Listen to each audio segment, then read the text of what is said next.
Hello viewers, आप सभी का स्वागत है आपके अपने यूट्यूब चैनल धार्मिक ज्ञान पर।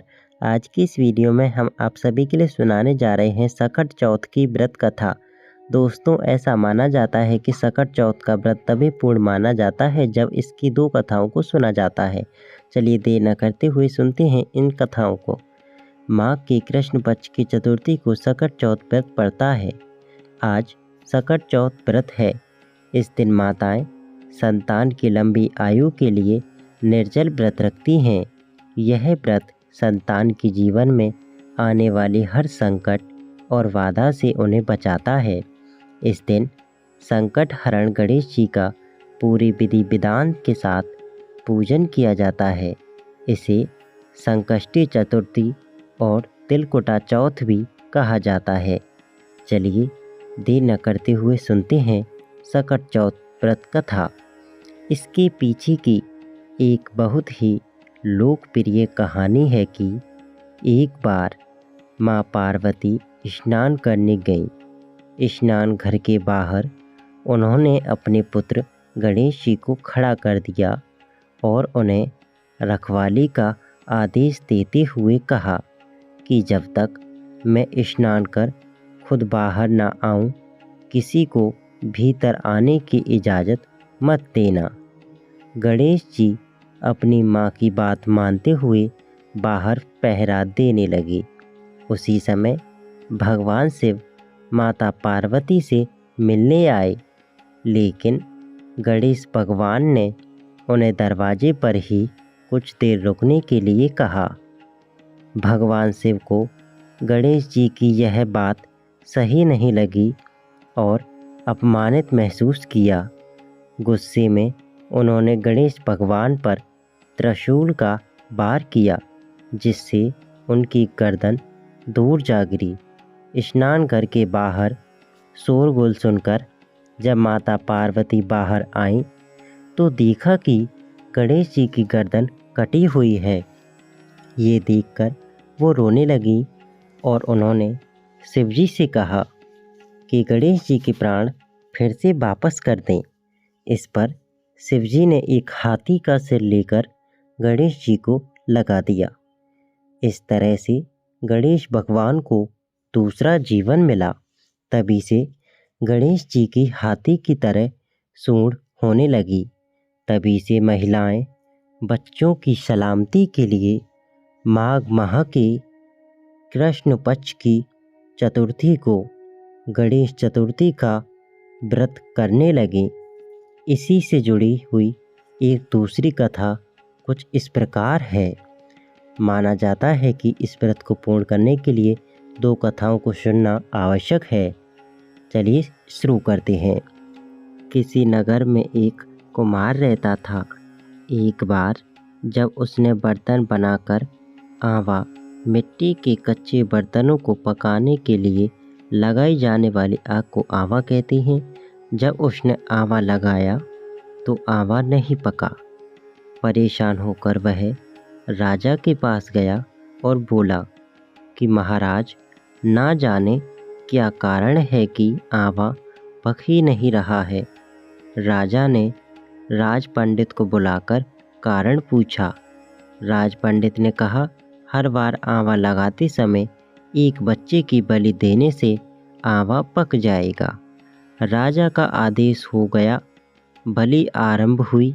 जिस परिवार की बारी होती वह अपने बच्चों में से एक बच्चा बलि के लिए भेज देता। इस तरह कुछ दिनों बाद एक बुढ़िया के लड़के की बारी आई।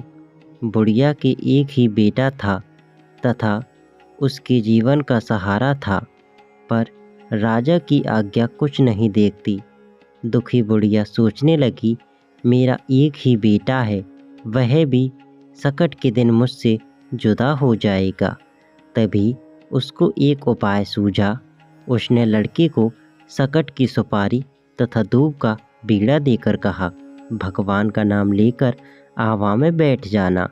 सकट माता तेरी रक्षा करेंगी। सकट के दिन बालक आवा में बिठा दिया गया और बुढ़िया सकट माता के सामने बैठकर पूजा प्रार्थना करने लगी। पहले तो आवा पकने में कई दिन लग जाते थे, पर इस बार सकट माता की कृपा से एक ही रात में आवा पक गया। सवेरे कुम्हार ने देखा तो हैरान रह गया।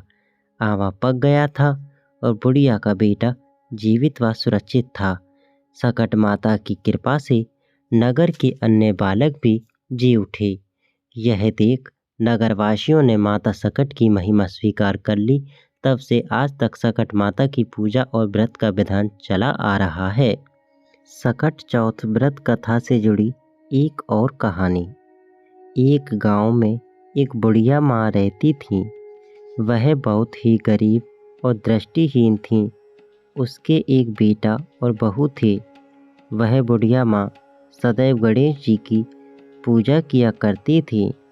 एक दिन गणेश जी प्रकट होकर उस बुढ़िया माँ से बोले, बुढ़िया माँ, तू जो चाहे सो मांग ले। बुढ़िया माँ बोली, मुझे तो मांगना नहीं आता, कैसे और क्या मांगूं? तब गणेश जी बोले, अपने बहू बेटे से पूछकर मांग लें। तब बुढ़िया माँ ने अपने बेटे से कहा कि गणेश जी कहते हैं तो कुछ मांग ले बेटा, अब तू ही बता मैं क्या मांगूं? पुत्र ने कहा, माँ तू धन मांग ले। बुढ़िया माँ ने फिर बहू से पूछा तो बहू ने कहा, नाती मांग लो। तब बुढ़िया माँ ने सोचा कि ये तो अपने अपने मतलब की बात कह रहे हैं। अतः उस बुढ़िया माँ ने पड़ोसियों से पूछा तो उन्होंने कहा, बुढ़िया माँ तू तो थोड़े दिन जिएगी, क्यों तू धन मांगे और क्यों नाती मांगे?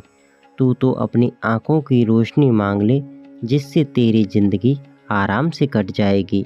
इस पर बुढ़िया माँ गणेश जी से बोली, यदि आप प्रसन्न हैं तो मुझे 9 करोड़ की माया दें, निरोगी काया दें, अमर सुहाग दें, आँखों की रोशनी दें, नाती दें, पोता दें और सब परिवार को सुख दें और अंत में मोक्ष दें। यह सुनकर तब गणेश जी बोले, बुढ़िया माँ तुमने तो हमें ठग लिया, फिर भी जो तूने मांगा है वचन के अनुसार सब तुझे मिलेगा। और यह कहकर गणेश जी अंतर्धान हो गए। उधर बुढ़िया माँ ने जो कुछ मांगा वह सब कुछ मिल गया। हे गणेश जी महाराज, जैसे तुमने उस बुढ़िया माँ को सब कुछ दिया वैसे ही सबको देना। तो दोस्तों, आशा है कि आपको यह वीडियो पसंद आई होगी। आज की इस वीडियो में हमने आप सभी के लिए सुनाई है सकट चौथ की व्रत कथा। अगर आपको यह वीडियो पसंद आई हो तो आप हमारे YouTube चैनल धार्मिक ज्ञान को सब्सक्राइब कर सकते हैं और इस वीडियो को लाइक कर सकते हैं। तो चलिए दोस्तों, मिलते हैं फिर किसी नेक्स्ट वीडियो में। अगर आप इस कहानी के बारे में कोई सुझाव देना चाहते हैं तो कमेंट बॉक्स में कमेंट कर सकते हैं। साथ ही आप कमेंट बॉक्स में कमेंट करके ये भी बताएं कि आपको इन तीनों कथाओं में से कौन सी कथा सबसे अच्छी लगी।